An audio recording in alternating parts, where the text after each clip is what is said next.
এই জন্য এই মাহফিলের গুরুত্ব অনেক বেশি। এটা হলো খানকা শরীফ। খানকা কোন জায়গায় হয়? আমি ইচ্ছা করলে একটা খানকা করতে পারবো না। যে খানকা আল্লাহর ওলিগণ অল্প সময়ের জন্য হলেও সাধনা করেছেন, অধ্যবসায় করেছেন, আল্লাহর জিকির করেছেন, রাসূল পাক সাল্লাল্লাহু আলাইহি ওয়াসাল্লামের দুরূদ শরীফ পড়েছেন, এবং সবচেয়ে বড় কথা হলো আল্লাহর ওলিগণ যে জায়গায় অবস্থান করেন এই জায়গাটার নাম খানকা।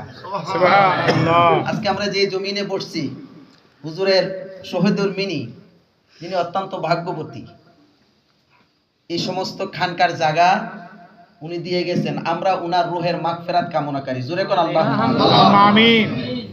হুজুরের বিবি অত্যন্ত ভাগ্যবান, কারণ আল্লাহর ওলিদের খানকার জায়গা, মসজিদের জায়গা, এগুলি সবার ভাগ্য হয়ে ওঠে না। ইচ্ছা করলে একজন একটা মসজিদ করতে পারে না, ইচ্ছা করলে খানকা করতে পারে না, খানকা করা যায় না।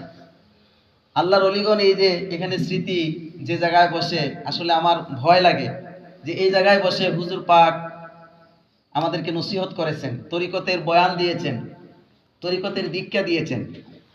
তো আমরা এই ওনার স্মৃতি বিজড়িত এই স্থানে আমরা বসতে পারি, আসতে পারি, এটার নামই খানকা। ওলি আল্লাহগণ বাস্তবিকভাবে ইহজগতে সদা সর্বদা আমাদের চোখের সামনে থাকবেন না, কিন্তু তাদেরকে তাদের স্মৃতিগুলি আমাদের আঁকড়িয়ে ধরে তাদের পথে তাদের মতে চলতে হবে।